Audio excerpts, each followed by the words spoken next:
My name is Sky, and this video is for Shadiversity, and for JoergSprave, and for the amazing Legolas instant Sil bow contraption.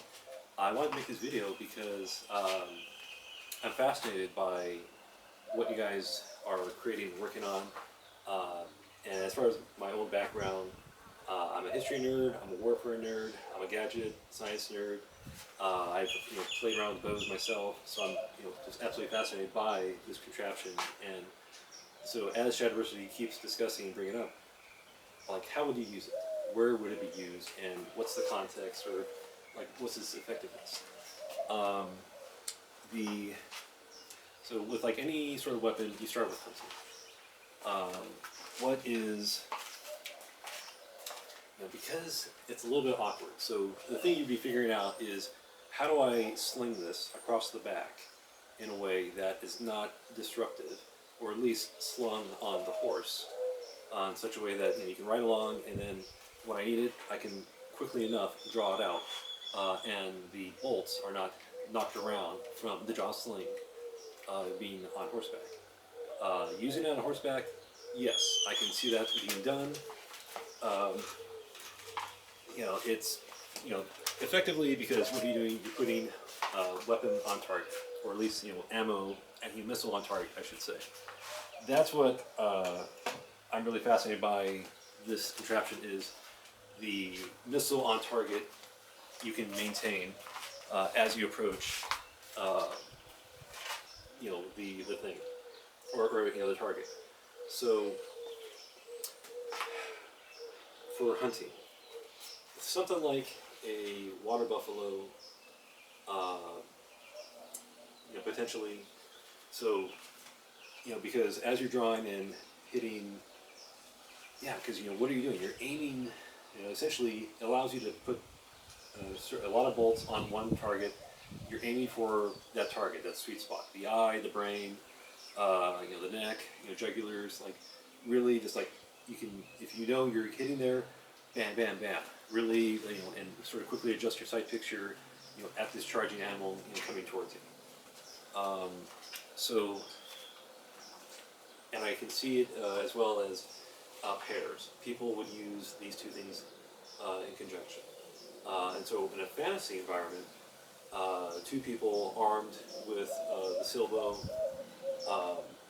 as well as regular, hunting bows, or whatever bow for whatever thing they're hunting, and one guy is able, he has his ready, for where's what thing is coming at us, or where are we going, when is it going to pop up?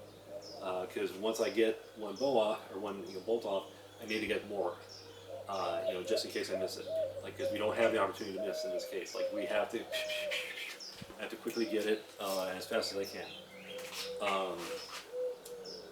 The combat. The Pavise Crossbowmen of Italy came to mind in terms of, have a guy with a big old shield on his back, walk up, and then when you get to whatever situation, turns around, plants it. He now has his defensive position, pops up, and bam, bam, bam, with your missile.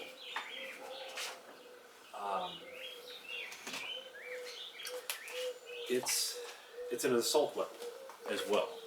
That is what I'm really picking up on, is that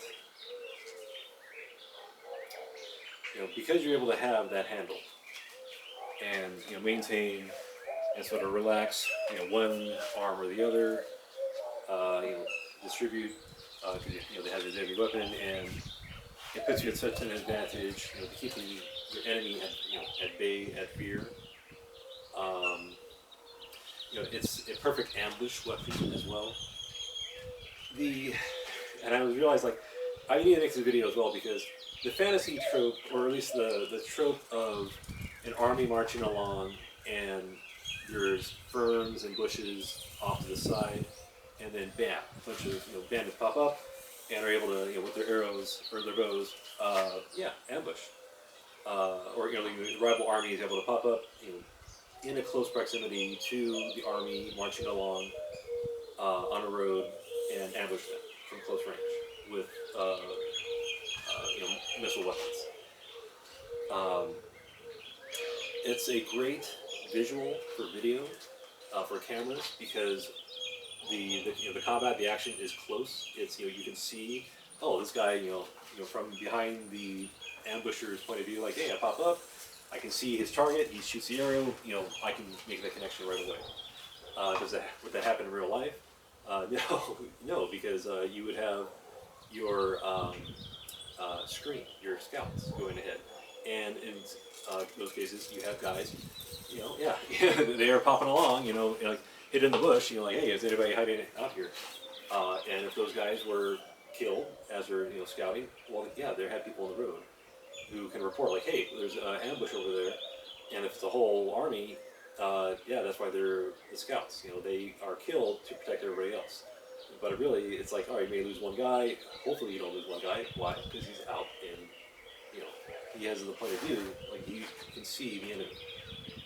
So, anyways, back to the weapon at hand. I can see military units utilizing this weapon, and you would train guys in pairs, I think, to use it. Because, one guy, he can advance, unload, reload, while the other guy is able to get his position. So if you have a bunch of these guys trained, like with a spear, one man with a spear, it can only do so much. A bunch of men with spears, you can conquer half the known world. So with this device, you get a bunch of men, have a little crew, 3-man crew, 4-man crew, 1 man carrying shield, ammunition. He moves forward, sets that Pavise shield down. 1 man carrying ammunition, 2 trained with the Sil bow. So, tight team, go along each other and move forward. Command, shield planted. So now it's a wall, phalanx situation of this wall that is advanced on the battlefield. All these, military units are moving around, but all you see is the shield wall. And if you are unfamiliar, you don't know who are these guys, what can they do, and they're not presenting, spears, pikes. They may ignore, or they may, all right, well, let's get around this little turtle, the pseudo formation that is just, decided to advance. Hey, we'll get around them with cavalry. As soon as cavalry tries to get around them, bam, bam, bam, they're dead. And if you have a line advancing, I think this would be a great sort of intimidation tactic to use by a force. You have a Pavise Silbo unit who, they rush out. These guys are so well trained together, they're going to run out together behind their shields, however far ahead of the rest of your line, plant themselves at a command from wherever, and the range is limited, but they are now a sort of enticing bait to the enemy, like, hey, come attack me, send your best guys out to annihilate this little advanced whatever force. Cavalry is way off wherever, ideally. Send your cavalry, bam, bam, bam, they're dead. Send your elite troops with shields, okay. These guys will retreat to a certain point, plant themselves, now the rest of the line moves forward. The cat and mouse. They're not going to go toe-to-toe with elite fighters with shields. Elite fighters, no shields. What else? Yeah, so my 2 cents, my opinions on the Silbo and what can be done with it. So, use on horseback, yes, I can see that as well. But again, it's a sort of one and done kind of weapon, and they're delicate. So you would not throw them away, not drop them, and because you want to be able to sling it on your back or on, back into position on the saddle on the horse. Yeah, it's a very delicate. So a chariot, I could see a chariot situation. I could see using this bow. That, I think especially, would be very effective.